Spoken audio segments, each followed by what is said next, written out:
So, as I have said before, and as you have seen in the video, some economists see the decline in labor union membership as a positive sign, arguing that union has pushed wages to above market levels.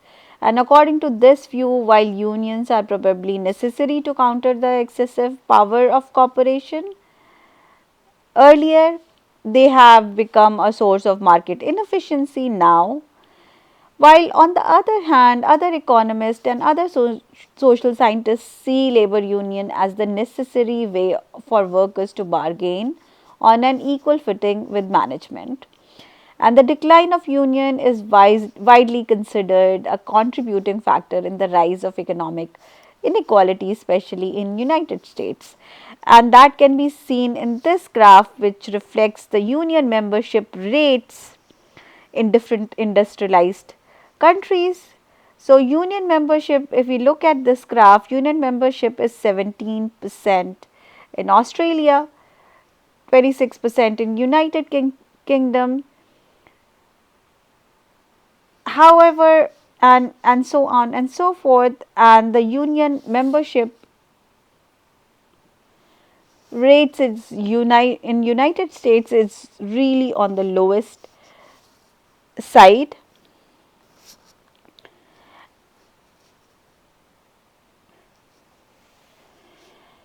And if we talk about the research around labor unions in United States, the US Bureau of Labor Statistics shows that the average weekly earning of unionized private sector workers in 2016 were $932 per week compared to the earnings of the non-union members, which was less than more than $100 at $789 per week. And union members are also more likely to have employer provided benefits such as health insurance and paid vacations. So the empirical evidence is clear that union membership does provide some economic benefits to its members. However, the controversy, is ongoing and remains whether such membership affect the market efficiency or not. So that is something to be thought about. This brings us to the last theory, which tries to explain the variation in wages and what are the things that affect wages. And the last theories that explain this variation is the theory of efficiency wage, which essentially states that workers will be motivated if they feel they are paid more on their present job than they could receive elsewhere. So, this theory is based on the fact that morale is important to workers' motivation. And a key factor in increasing the morale of the employees is equity. Workers need to feel that they are being treated fairly. So, wage contours are wages that tend to move together according to accepted guidance of fairness. So, if there is fairness, workers are happy, and that motivates the worker to perform well in their jobs and the efficiency increases. So, it is in the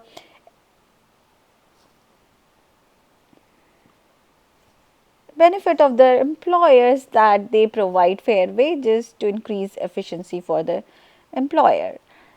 And this also links to another idea, the idea of dual labor markets. And this idea is the idea that labor markets are divided into a primary sector with relatively high pay, good working condition, opportunities for advancement, and a secondary sector with lower pay, poor conditions, and little security, uh, and little incentives for advancement. And moving from one secondary sector to primary sector is really difficult for most workers. So, such labor markets are basically about segmentation of workers, and that such segmentation can take place across firms as well as within a single organization. And the book gives you a very good example about the college and university employment. And the college and university employ a primary workforce of tenured faculty, like the people who have tenure and who are your professors.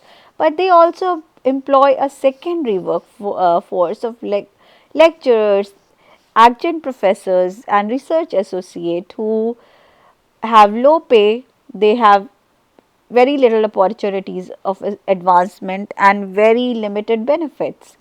So, if you look at all the labor markets, you will find such kind of primary and secondary sector, and moving from secondary sector to primary sector is very very difficult, and it is getting even more difficult. And within that, this dual labor markets, there is also a phenomena called winner take all markets, which are extreme type of dual labor markets, where the, for example, of a star athlete or an actor who gets a big money, and the second place finishers get nothing or no or very little, right?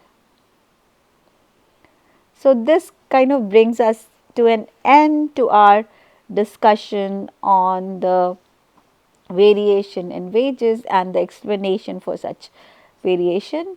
And in the next section we will be looking towards other factors that affect the labor market.